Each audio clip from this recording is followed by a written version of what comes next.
Hi everyone, Jim Rizoli here with my brother Joe. We figured that we'd utilize our driving time to get something done with a video. And the topic of our conversation today is going to have to do with something my brother Joe kind of put together. And I guess Joe will have to explain well, it. It's called When the Jews Circled the Wagons. That's what it's called. And you want me to talk? Well, yeah, go ahead. Okay, so what this whole situation is the topic of whether Jews are good for America or good for the world, or is always brought up. And some people say, well, not all Jews are bad, or then conversely, you on the opposite side, you get people that say all the Jews are bad and they shouldn't be in anything that happens. Now, my thing that I'm going to bring up is that I call it When the Jews Circle the Wagon. And this is 3 specific things that have happened in American history that will dictate to you whether in conversation with a Jewish person or even a person who's not Jewish, where they stand and whether they are really a good person in understanding truth. And I've taken 3 topics that have happened in the United States history and to show the way the Jews do things, the way they act, the way they manipulate, the way they control. And the 3 things that I'm going to talk about are: 1, the Leo Frank murder of Mary Phagan, that's 1. The USS Liberty incident, that's 2. And the last one is the Jonathan Pollard spy scandal case. So when you deal with these 3 topics, now there's many more, but these go through the century, basically, and they just show you the Jewish way of doing things, or how we have perceived how Jews act and what they do. So let's start with the Leo Frank murder of Mary Phagan. In 1913, August 1913, a beautiful little girl, Mary Phagan, worked in a pencil factory in Georgia. The man that ran the pencil factory, or was basically in charge with the checks and all that stuff, was a man named Leo Frank.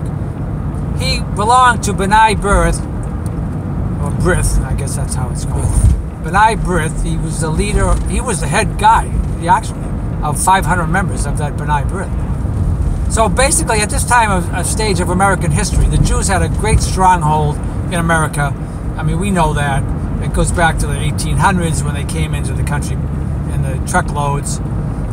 Henry Ford, later on, excuse me, Henry Ford later on wrote his book about the International Jew, where he discussed all this, and he showed what happened going back to the 1800s and how the Jews have influenced America and just screwed up everything. All right, so we'll stick with the Leo Frank case. So anyways, Mary Phagan worked at the factory. She's a 14-year-old girl, cute little girl. The factory was closed that day because it was like an Independence Day, a Georgian Independence Day or something, some celebration. And she wanted to get her a paycheck. So this is happening around 11:30, 12 o'clock, noontime. Little did she know, Leo Frank was the typical... He was a sexual predator. Yeah, like the music guy. I know. He's a sexual predator. Right, he was a sexual predator. See, he's a modern-day Weinstein. Weinstein, right. He's the typical Jew that ran the factories, that took advantage of the little girls, and this is why parents didn't want their girls to work in the factories, because these Jewish warlords, they really had control over these girls, and they really manipulated them, and it was terrible. It was like they were using them as prostitutes, in a sense. Well, Mary Phagan obviously didn't want any part of this. So she goes to get her paycheck, and of course he gives her an excuse Well, she wanted somebody else to pick up her paycheck. And, of course, the manipulations started taking place because he refused to let this other person pick up her paycheck. So how about long story short? Okay, so anyways, she goes in and picks up her paycheck. He gets her, and eventually, according to the trial and everything else, she's found dead at the bottom of the factory in a pile of junk and soot and everything else. And now we have a problem. Who did it? We have the night watchman that came in. His name was Newt Lee. He came in, does every half hour. Was he black? Yep. Okay, he was black. Okay. Goes, walks around, and he goes everywhere. Yes, he hits his thing Punching in. his card. Punch his card, whatever. Ends up downstairs in the below. It was dimly lit on purpose. And he sees something there. He didn't know what it was. He goes over there and he sees the dead body of Mary Fagan. Well, he immediately calls the police, and the police come in. And what happens now is, who's going to get blamed for the murder? Of course, it was Newt Lee. But see, Newt Lee, when they interviewed him, and you got to remember down south, they did not like blacks, and there were lynchings were going on a mile a minute down there. If a black raped a woman or something like that, bang, that person was dead. I mean, they killed him. So this was the mindset of this era. So Newt Lee calls the police come over, and of course they start questioning him. Now, of course, a phone call goes over to Leo Frank, and Leo Frank didn't answer anything. Joe, it could be a long story short. Well, I just want to. You don't have to drag out the whole case. Just deal with the case and what happened. Okay. So, anyways, okay, and how it relates to your topic. Okay. So you get way off. So the circling the wagons. The Jews went to such an extent to protect Leo Frank that they forged evidence. They put blood on another guy, James Conley's shirt. Or I think it was Newt Lee's shirt. They did all sorts of things, tried to get people to change their testimony and everything else. It was deplorable, and the money behind this was incredible. And the newspaper headlines that were behind this were obviously against the black, because the newspapers, the majority down there, were run by Jews, like everything else. Run by Jews, like typical. So they didn't really want to say much against Leo Frank. Joe. So the point is, Leo Frank was found guilty in a trial. You have to see this trial against a black man's testimony. This has never happened in America. Never ever happened in America where a black man's testimony put a white man. Of course, Jews don't want us to call themselves white men, but this is what happened in jail. He was going to be put to death. Because it was murder, and then what happened is the Jews circled the wagons, and they got him to be put in life in prison. Well, you can bet the people in the town or city, whatever it was, were pissed, and they went out, and there was hundreds of them. Cut the lines, went into the jail, and took the person out and hanged him. And that was it. And now this, of course, now what are the Jews going to say now as time goes on? This is racist. This was anti-Semitic. Blah blah blah blah blah. Well, it wasn't. The trial goes, ended, but all the years that have happened after that, depending on who tells the story, if the Jews tell the story, they're going to tell you, there was anti-Semitism. Now remember, on the jury, I believe, according to the book I was reading, there were 5 people on the jury that were Jews, or part of the whole process. All right, Joe, you're really dragging this out. Let's just get back to the fact that you're trying to say Leo Frank, killed the girl. But you got to bring it up to the modern century. I know. Leo Frank killed the girl, and actually this whole incident became the beginning of the ADL. Right. Okay, Anti-Defamation League. Right. Because they used this case to make it look like, because of anti-Semitism, that's the reason why the white people down there killed Leo Frank. Right. That's what they're making it like, when what really happened was this man was a murderer. He was found guilty of murdering Mary Fagan, but they wouldn't do anything about it. So the people said, we're going to do something about it. They killed him. They hung him. Case closed. ADL gets going to say anti-Semitism is the reason why they killed him. But they never stopped. Up until the 1980s, Mary Fagan, the niece, wrote a book about this incident because she had no idea what happened. And she just hearing about it from her father, because that was a relative of hers that got killed. And she wrote a book about it, and it was a very fair reading book. The point I want to make about her, she brings out the fact that they brought this case up because they want to exonerate Leo Frank. Now remember, he's dead. Okay, he's been convicted of the crime. So they want to rewrite history. Right, they want to rewrite history, okay. And the Jews come back now, and they say, oh, well, it was a civil rights issue, and And they come back in 1983 or something, and they said, well, no, we're not going to change the finding. This is what happened, blank, boom, bang. Okay, they were at that meeting. The next meeting that was held with parole board, they were not at the meeting, which is typical planning that the Jews do. They were not at the meeting. They couldn't have any say. And what they did was they passed an ordinance that said his civil rights were violated. And now they have a big sign in the town or city saying, this is the place where the lynching of Leo Frank was done. And so they memorialized it. So the point that you want to make in the first case about Leo Frank. They circle the freaking wagons. Okay.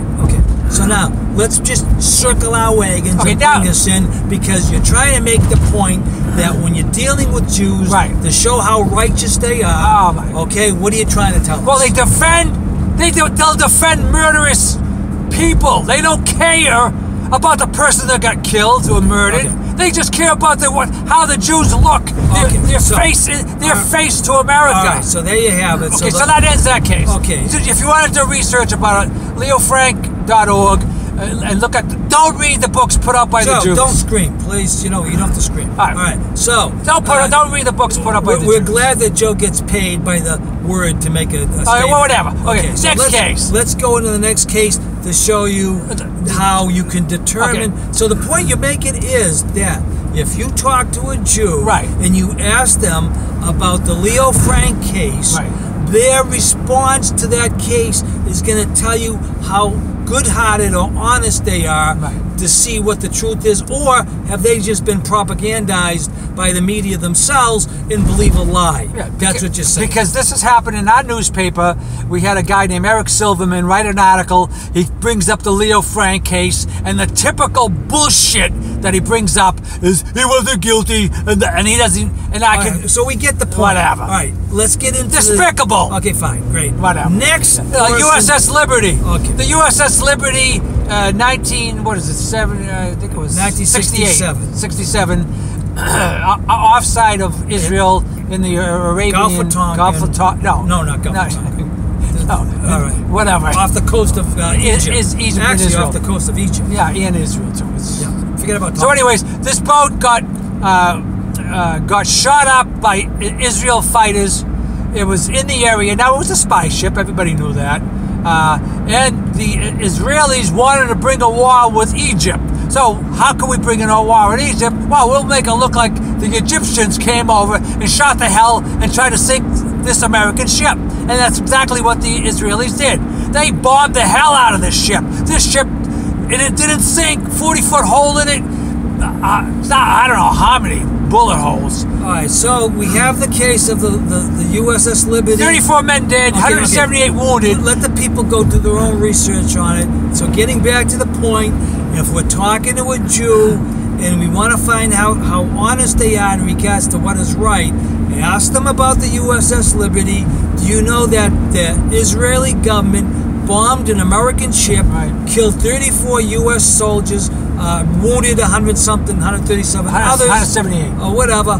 Okay, and they made excuses why it happened. Oh yeah. They said they didn't know the ship was an American ship. Blah blah blah. Okay, so now when you're talking to a Jew, okay, and you ask them what they know about the USS Liberty, do you think that Israel actually did that?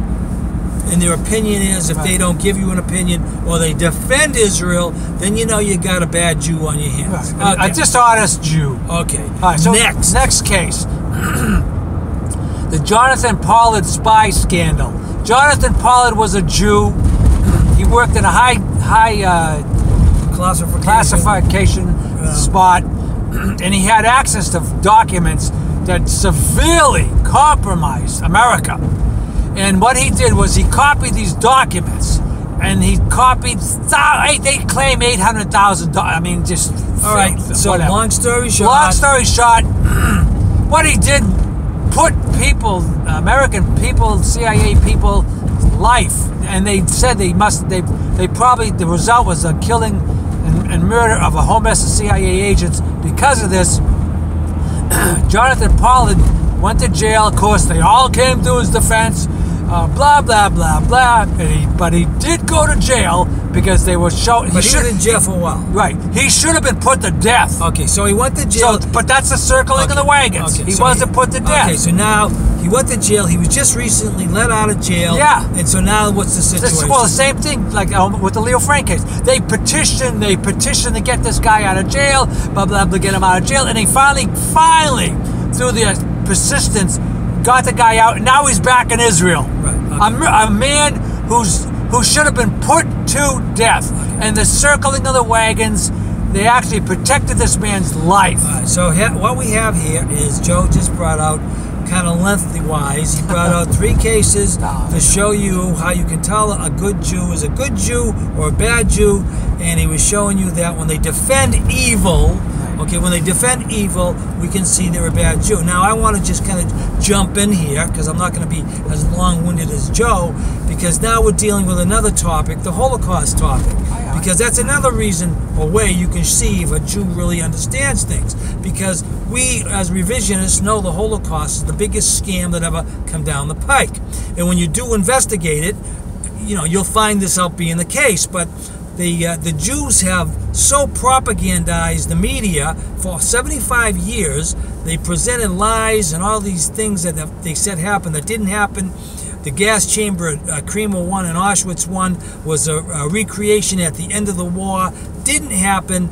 There was never any homicidal gas chambers. There were plenty of gas chambers, but they weren't for people. They were for lice, because they were the fumigation chambers. So the stories got all kind of crossed up here on what the Germans were doing, and they made a big story that the Germans were trying to execute the Jews, which wasn't the case. So when you get in a discussion with a Jew about the Holocaust, you're obviously, and this is, I think, way more important than those other 3 you mentioned, because the Holocaust situation is backed up by every single Jew in the world pretty much, and for them to go against the official Jewish version would be kind of unusual. Right. But anyway, if you found an honest Jew that you could present the information to show them that the Holocaust was, again, all premeditated by, you know, false propaganda and lies. Well, it took an unpleasant situation in the Jewish life, you know,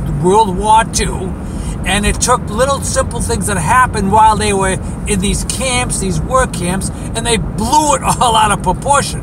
You know, they took things where they cleaned the clothes that turned into gas chambers for people. Right. Now, we're not saying that, you know, some rogue German couldn't have thrown someone in a fumigation chamber. I'm not saying that couldn't have happened. But what we're dealing with here is mass murder. Oh, blaming Hitler for it. Millions and millions of people being killed by an extermination policy that never happened. Okay, so that's what we're dealing with. But the Jews are not going to go along with, you know, obviously, our viewpoint. They're going to call us anti-Semitic.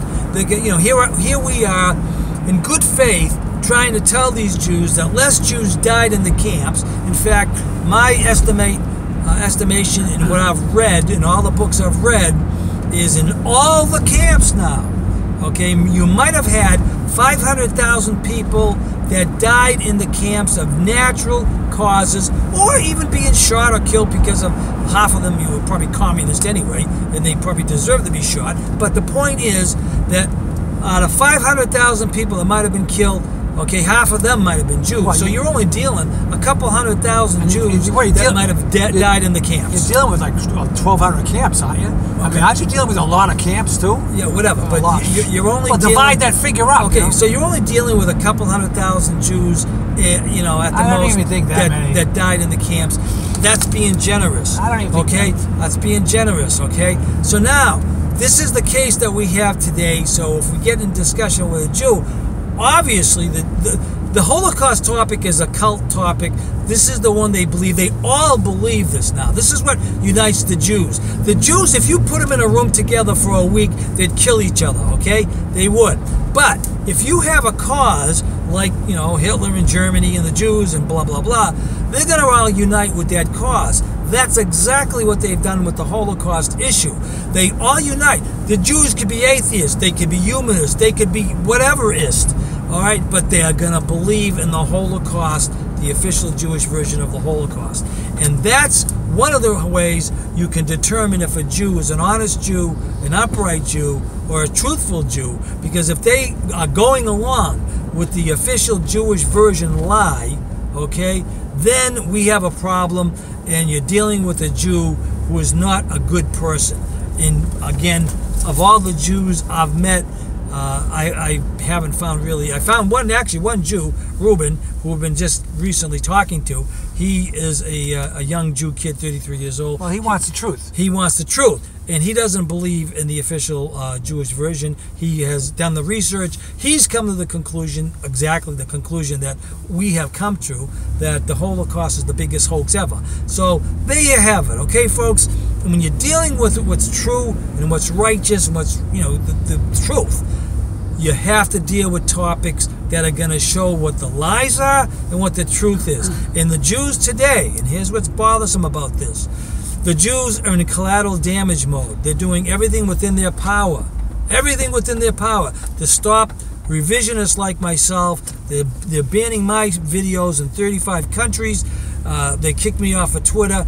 This is what they do to stop the truth from coming out, because there's nothing else they can do. They have to make laws in countries to say that it's a hate situation. You know, you're showing hatred towards Jews if you say a different version of the Holocaust. And that's what's happened now. And the revisionist movement, though, is growing. A lot of people are finally seeing it, and how the Jews have used the Holocaust as a way to manipulate billions of dollars out of countries, first of all, through the reparations that they gave the Jews. Okay, no one else gets reparations except the Jews, and yet they claim 5 million other people died in those camps that weren't Jews. Okay, so there's your problem here. These people didn't get reparation money. Only Jews get reparation money, and the reason why that's happening is because this money has actually funded Israeli operations. That's what it's doing, okay? It's funding the Holocaust museums, the Holocaust museums of tolerance. Every state in the United States has something to do with the Holocaust event. They have some museum, you know, some tolerance thing to deal with. Well, they go into schools and they bring propaganda. And if you want to find out the biggest state that has all this Holocaust crap is New York. They have to have at least 50 organizations that are collecting money and raise money and get money from our government through taxes, okay, on all these things that promote the Holocaust as being something that, you know, was a bad thing at one time here, okay? So the Jews have really done their best, and not only have they done it with the governments, they've done it with the banking system, okay? The banking system today, what they've done is they have extorted billions of dollars out of, you got that in the way here, billions of dollars have been extorted from the banking system, and particularly once was what happened with the Swiss. They got $1.5 billion out of the Swiss because the Swiss didn't want to be called anti-Semitic, because the Jews claimed that the Swiss held a lot of Jewish money in their banking system, and so the end result was they extorted $1.5 billion out of the Swiss, and they use that money now to promote all their Holocaust museums and all the things that they do to promote the Holocaust, folks. All right, so that's what's happening here, okay, folks? So we see that this Holocaust topic is an industry, okay? People are making billions of dollars. These organizations are making billions of dollars on this Holocaust industry. Norman Finkelstein talked about it, and there's other people that have written about it, and we are trying to expose this Holocaust industry because of what they've done, because it's only gotten worse, and it's going to get worse and worse because, you know, more people are coming online to the Holocaust, and they're raising money for this, you know, this Holocaust, you know, theme, and that's all these camps that they claim the Jews are in have become horror Disneyland camps, all right, and they bring millions of people through these camps and parade people through these camps. I mean, think how psychopathic that is, to go through it's like, imagine bringing everybody on tour of a cemetery that killed a whole bunch of people, really? Well, we know they didn't kill a whole bunch of people, but they want you to believe that. So this whole topic is really has gotten out of line here, but the Jews have used this topic, the Holocaust topic, to make billions of dollars, and anyone that tries to expose the topic, they get run right down, they lose their jobs, they get fired, they get put in jail in some countries. So it just shows you, why are the Jews afraid for the topic to be discussed? There's two sides to every story, but the Holocaust topic, you can't show the other side of the topic. It doesn't exist, only their side. So anyway, that concludes our video for today. Hopefully you get an understanding of what's going on with the topic, and you can do your own research, because that's what we want people to do. Don't believe us. Look up Holocaust lies. Look at my videos. My website is ccfiile.com, RizoliTV.com, Rizoli, JRIZOLI.wordpress.com, and then we have tons of other sites that you can learn information. Kodo, CODOH.com, all right, HolocaustHandbooks.com if you want to get some reading material on it, IHR.org, VHO.org are all places where you can learn the truth about what really happened. Well, anyway, I'm Jim Rizoli. This is my brother Joe that didn't want to say his name. I'm Joe because I'm watching this guy over here. Okay, so we are signing off for now. We got to our destination. We utilized that time efficiently. Lie, lie, lie, lie.